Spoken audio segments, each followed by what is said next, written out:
मेरे प्रिय बच्चे, कैसे हो तुम? आज एक बार फिर से आपका बहुत बहुत स्वागत है महादेव जी का सच यूट्यूब चैनल पर। अगर महादेव जी का इस संदेश को तुम्हें पसंद आई तो कृपया सब्सक्राइब और लाइक करें। मेरे प्रिय बच्चे, कैसे हो तुम? यह संदेश तुम्हारे लिए बहुत ही महत्वपूर्ण और सहायक सिद्ध होने वाला है मेरे बच्चे। यह जो संदेश है वह तुम्हारे पूरे जीवन से संबंधित है मेरे बच्चे। इसमें तुम्हारा आने वाला समय और आने वाली गतिविधियां के बारे में विस्तार पूर्वक बताया जा रहा है। इसलिए मेरे बच्चे, मेरे इस सम को नज़रअंदाज करके बिल्कुल भी मत जाना।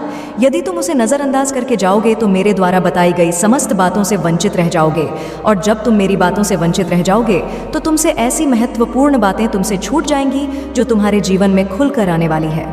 यदि तुम उन्हें पहले जान जाओगे तो तुम्हारे लिए बहुत ही बेहतर होगा, क्योंकि मेरे बच्चे बाद में जानने से कुछ नहीं होने वाला है। इसलिए मेरे बच्चे, इस संदेश को पूरा देखें, किसी भी हालत में छोड़ने का प्रयास ना करें। यह तुम्हारे भोलेनाथ जी का आदेश है। यदि तुम अपने भोलेनाथ जी को मानती हो तो यह मेरी इतनी बात अवश्य मानोगे, क्योंकि मेरे बच्चे, इसमें तुम्हारी ही भलाई है। मेरे बच्चे, अपने महादेव जी को विश्वास दिलाने के लिए और माता पार्वती से आशीर्वाद लेने के लिए मेरे संदेश को तुरंत लाइक कर दीजिए और हमारे चैनल को सब्सक्राइब करके कमेंट में जय महाकाल टाइप कर दीजिए। आप जय ही कमेंट बॉक्स में मेरे नाम को टाइप करते हैं, वैसे ही मुझे अति प्रसन्नता होती है, क्योंकि तुम मुझे प्रसन्न करने के लिए तुम मेरे इतने नाम लिख रहे हो। मुझे विश्वास है, मुझे पूर्ण विश्वास है कि मेरा भक्त अब बहुत समझदार और बुद्धिमान हो चुका है। उसे सिर्फ ज़रा से इशारे की आवश्यकता है, वह समस्त कार्य अपने अनुसार कर सकता है। मेरे बच्चे, तुम्हारे जीत की आकाशवाणी हो चुकी है। अब तुम खुशियाँ मनाओ, जश्न मनाओ। तुम्हारी विजय का ध्वज अब लहरा कर रहेगा, उसे कोई नहीं रोक सकता है। इस दुनिया की कोई ताकत और तुम्हारे शत्रुओं की कोई छल इस तुम्हारी जीत की आकाशवाणी को रोक नहीं सकता है, क्योंकि यह तुम्हारे भोलेनाथ जी वरदान है कि अब तुम्हारे सभी कार्यों पर तुम्हारे भोलेनाथ जी कार्य करेंगे। उसमें सिर्फ तुम माध्यम रहोगे, क्योंकि अब तुम्हारे महादेव जी के सब्र का बांध टूट गया है। क्योंकि इतने दिनों से तुम्हें यह सब देख रहे हो कि तुम्हारी स्थिति बहुत ही ज़्यादा गंभीर है। पहले तो तुम बेहतर थे, किंतु बाद में तुम्हारी हालत को देखकर तुम्हारी माता और तुम्हारे भोलेनाथ जी बहुत दुखी हैं। उनके इस दुख का कारण सिर्फ स्वयं तुम हो, क्योंकि तुम्हारी ऐसी दशा को देखकर तुम्हारे प्रभु अपने मन में बहुत ग्लानि महसूस करते हैं। वह इसलिए क्योंकि तुम मेरे भक्त हो। यदि भोलेनाथ का भक्त दुखी हो तो भोलेनाथ कभी भी सुखी नहीं रह सकते हैं। तो मेरे बच्चे, आज से तुम्हारे ऐसी प्रगति होगी, ऐसी विजय होगी, जैसे कि तुम्हारे जीवन में एक तूफान की लहर उमड़ उठी हो। एक ऐसी लहर जो पल भर में कुछ भी करने के लिए तैयार रहती है। वह जिधर भी जाती है उधर सिर्फ अपना ही दबदबा बनती है, उसे कुछ भी दिखाई नहीं देता है। सारा रास्ता वह साफ करते हुए चली जाती है मेरे बच्चे। यह जो तुम्हारी जीत की आकाशवाणी है, यह तुम्हारे भोलेनाथ जी तुम्हारे लिए विशेष रूप से बताने के लिए आए हैं कि इस आकाशवाणी को तुम गुप्त रखना और इसे सुनने के लिए तुम तैयार रहना, क्योंकि आज का यह जो दिन है तुम्हारे लिए बहुत खास है। यह सिर्फ तुम्हारे लिए ही चुना गया है। आज की रात में मैं जो ऐसी भविष्यवाणी करने जा रहा हूँ, उसकी तुमने कल्पना कभी भी अपने जीवन में नहीं की होगी कि मेरे भोलेनाथ जी एक दिन मेरे जीवन में मेरे लिए इतनी बड़ी आकाशवाणी करेंगे, मुझे पहले से अवगत कराएंगे कि तुम्हारे जीवन में खुशियाँ और बधाइयाँ आने वाली हैं। तो मेरे प्यारे बच्चे, आज रात में तुम दोनों तैयार हो जाइए। दोनों का मतलब दोनों पति पत्नी मेरी इस भविष्यवाणी को सुनने के लिए सज्ज हो जाओ, क्योंकि उसके लिए तुम्हें कुछ तैयारी और कुछ व्यवस्थाएं करनी पड़ेगी, तभी तुम्हें यह सब बातें सुनाई देगी। क्योंकि मेरे बच्चे, मैं चाहता हूँ कि तुम दोनों के अलावा कोई और मेरी यह भविष्यवाणी ना सुनने पाए। खासकर तुम्हारे जो शत्रु हैं, वे तो कभी भी तुम्हारी इस भविष्यवाणी को सुनने ना पाए, क्योंकि यदि तुम्हारे शत्रु तुम्हारी भविष्यवाणी को जान गए तो उन्हें यह सब अच्छा नहीं लगेगा, और भविष्यवाणी को सुनकर उनके पैरों तले से ज़मीन खिसक जाएगी, क्योंकि वह नहीं चाहते हैं कि तुम्हारे साथ कुछ अद्भुत और अनोखा चमत्कार हो। यह चमत्कार देखकर उनके रोंगटे खड़े हो जाएंगे, क्योंकि उनके जीवन में अभी तक कोई ऐसा चमत्कार, कोई ऐसी आकाशवाणी नहीं हुई है जिससे कि उनका जीवन बदल जाए और उन्हें खुशियाँ प्राप्त हो जाएं। वे तो सिर्फ तुम्हें देखकर जी रहे हैं, तुम्हारी व्यवस्थाओं को देखकर अपने मन में ग्लानि और ईर्ष्या प्रकट कर रहे हैं, परंतु ऐसा करने से स्वयं उनके ही नुकसान है। ऐसा करेंगे तो वे सदा के लिए ही परेशान बने रहेंगे, कभी भी उनके जीवन में खुशी और रौनक नहीं आएगी। मेरे बच्चे, इसीलिए मैं तुम्हें समझा रहा हूँ, मेरी इस बात को हमेशा के लिए गुप्त रखना।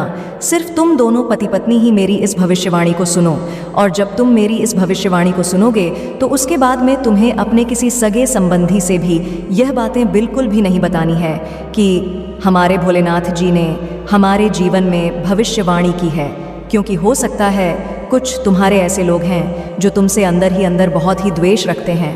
तो मेरे प्यारे बच्चे, अब मैं तुम्हें विस्तार पूर्वक जो भी बताने जा रहा हूँ उसे बहुत ही ध्यान पूर्वक सुनना।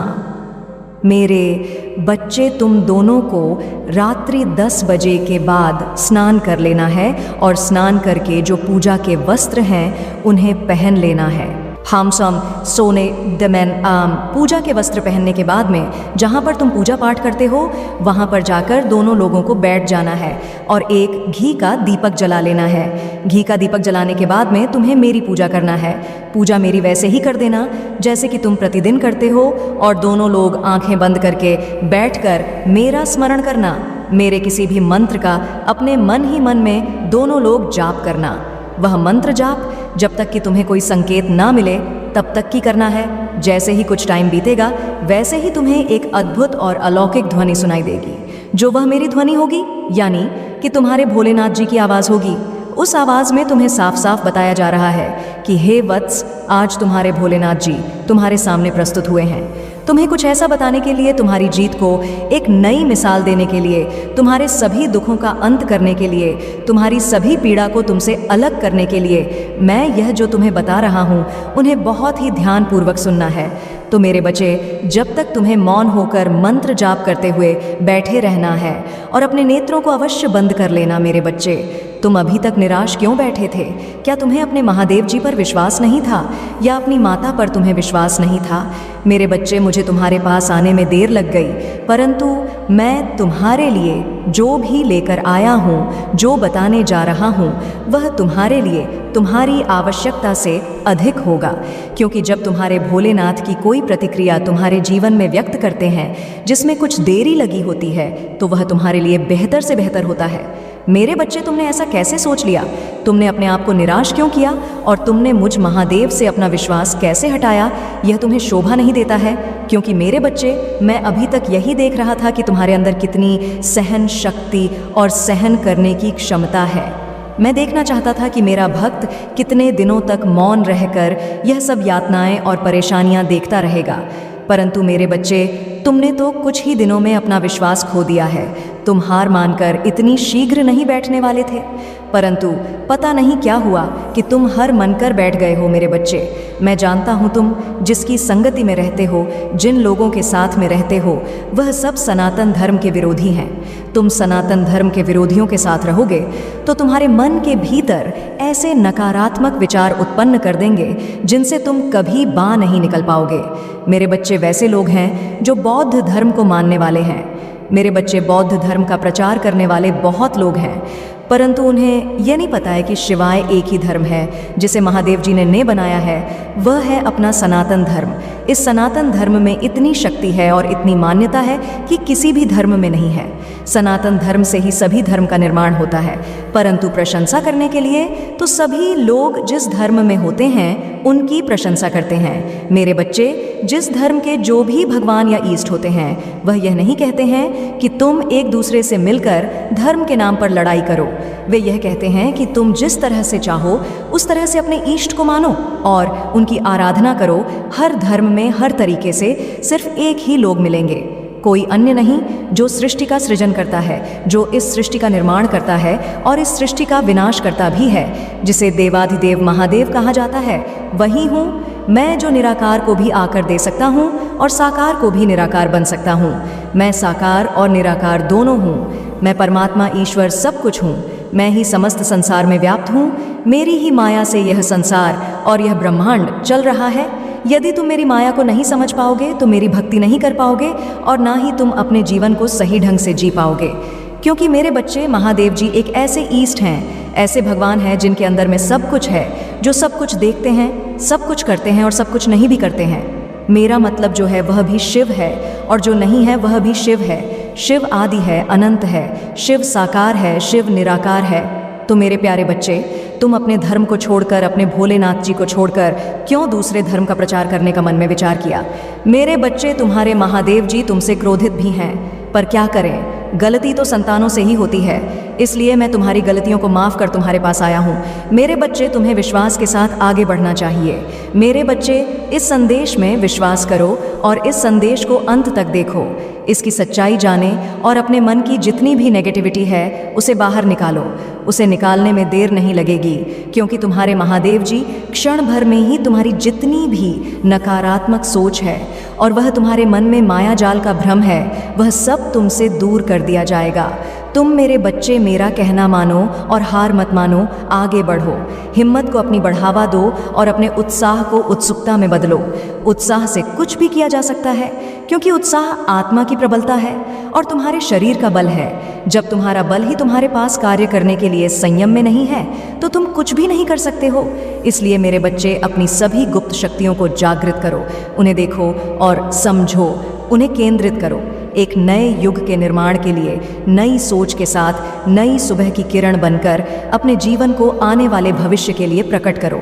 मेरे बच्चे, मैं तो तुम्हारे लिए बेहतर से बेहतर करने जा रहा हूँ। आज मैं जो करूँगा वह तुम्हारे जीवन में कभी नहीं हुआ होगा और ना आगे हो पाएगा, क्योंकि मैं आज ही तुम्हें ऐसी चीज़ पर्याप्त करवा दूंगा जिनकी तुम्हें और बहुत आवश्यकता है। मेरे बच्चे, तुमने आज तक मुझसे कुछ नहीं मांगा है, सिवाय एक चीज़ मांगी है, वह है मेरी भक्ति। तो मेरे बच्चे, मेरी भक्ति तो तुम्हें मिली है, परंतु भक्ति प्राप्त करने के लिए थोड़ा कष्ट व्यतीत करना ही होता है। इतना तो आसान नहीं है। मेरे बच्चे, शिव भक्ति करना, शिव भक्ति में तुम्हें कुछ अलग और बढ़कर करना होता है। जैसे तुमने देखा और सुना होगा, रावण मेरा कितना महानतम भक्त था। वह प्रचंड विद्वान था, चारों वेदों का झाता था। वह जो भी करता था वह सबसे अलग करता था। उसकी भक्ति सबसे अलग थी, उसकी सारी क्रियाकलाप अलग अलग हो, इसीलिए वह महान भक्त कहलाया था। उसकी सोच भले ही खराब थी, परंतु वह ज्ञानी बहुत बड़ा था, उसे हर चीज़ का ज्ञान था। तो इसलिए मेरे बच्चे, तुम्हें इस तरीके से अपने जीवन को एक सीख के साथ उदाहरण के रूप में प्रस्तुत करना है। मेरे बच्चे, यह दिल है, अपने भोलेनाथ जी की बातों में विश्वास है और उनकी कही सभी वाक्य एक सत्यता को प्रकट करता है। तो हाँ, टाइप करें कि आज महादेव जी ने जो मेरे जीवन की भविष्यवाणी की है वह बिल्कुल सत्य है और आगे भी सत्य होगी। क्योंकि टाइप करें कि आज महादेव जी ने जो मेरे जीवन की भविष्यवाणी की है वह बिल्कुल सत्य है और आगे भी सत्य होगी। क्योंकि आज मुझे इतनी प्रसन्नता हुई है जितनी कभी नहीं हुई थी, क्योंकि आज मेरे महादेव जी ने मेरा विस्तार पूर्वक अवलोकन करके मेरे भूत में क्या हुआ था, मेरे वर्तमान में क्या हो रहा है और मेरे भविष्य में क्या होगा, मुझे किन किन चीज़ों की प्राप्ति होगी, मेरे जीवन में कौन कौन से दुख आएंगे, उन सभी का विवरण देते हुए इस संदेश को पूर्ण किया है। यह संदेश दिव्य और सराहनीय है। इसलिए मैं अपने भोलेनाथ जी की और अपनी माता पार्वती की बार बार वंदना और चरण स्पर्श करता हूँ। मैं जितने दिनों के लिए भटक गया था उसके लिए मैं क्षमा मांगता हूँ। मेरे प्रभु, हे मेरी माता, अब मुझे क्षमा कर दीजिए। अब मैं आगे से ऐसी कोई गलती नहीं करूँगा। मैं अपने भोलेनाथ जी को ही अपने दिल में रखूँगा, उनकी पूजा करूँगा। भले ही मुझे अपने जीवन में दुखों का सामना करना पड़े और दुखों से लड़ाई लड़कर संघर्ष की ओर बढ़ना पड़े, तो अब मैं अपने महादेव जी का एक प्यारा सा जयकारा लगाना चाहता हूँ। तो प्रेम से बोलो, जय भोलेनाथ, जय माता पार्वती, नमः पार्वती पत्य, हर हर महादेव। मेरे बच्चे, आज तुमने इतना सब कुछ कहकर मुझे प्रसन्न कर दिया है। मैं अब खुशी से खोला नहीं समा रहा हूँ और ना ही तुम्हारी यह सब बातें मुझे अकेलापन महसूस करने दे रहे हैं। मेरे बच्चे, भोलेनाथ जी तुम्हारे जीवन में खुशियों का ऐसा बवंडर लेकर आ रहे हैं जिसे देखकर सभी के पैरों से ज़मीन खिसक जाएगी और सभी लोग एकदम चौंक जाएंगे, क्योंकि कुछ अद्भुत सरब तुम्हारे सामने आने वाली है, जिसकी तुमने बहुत प्रतीक्षा की है, जिसका तुमने बहुत इंतज़ार किया है। मेरे बच्चे, ऐसी तुम्हारी कल्पना थी, वह कल्पना तुम्हारी पूर्ण होने वाली है। मेरे बच्चे, तुम्हारे जीवन का जो सबसे बड़ा उद्देश्य था, जो सबसे बड़ा लक्ष्य था, जिसकी तुम्हें इच्छा थी और जिसे तुम पाना चाहते हो, वह तुम्हें अब मिलने वाला है। अब उसमें ज़रा भी देर नहीं है। इस संदेश के सुनने के बाद कुछ ही समय में वह चीज़ तुम्हें प्राप्त हो जाएगी और तुम्हारे जीवन का वह सबसे महत्वपूर्ण दिन होगा जिस दिन यह वस्तु तुम्हें प्राप्त होगी। मेरे बच्चे, या तुम्हारी मेहनत का फल है या तुम्हें यूं ही फोकट में नहीं मिल रहा है। यदि कोई सोचे कि यह तुम्हें ऐसे ही मिल गया है तो ऐसा बिल्कुल भी नहीं है, क्योंकि तुम्हारी मेहनत की सबसे बड़ी पूंजी है, तुम्हारी खून पसीने की कमाई है। तुमने रात दिन काम करके और अपने खून पसीने को सर से लेकर पांव तक लुप्त किया है। वह दिन मुझे याद आते हैं जब तुम इसके लिए बहुत मेहनत करते थे, तुम बहुत संघर्ष करते थे।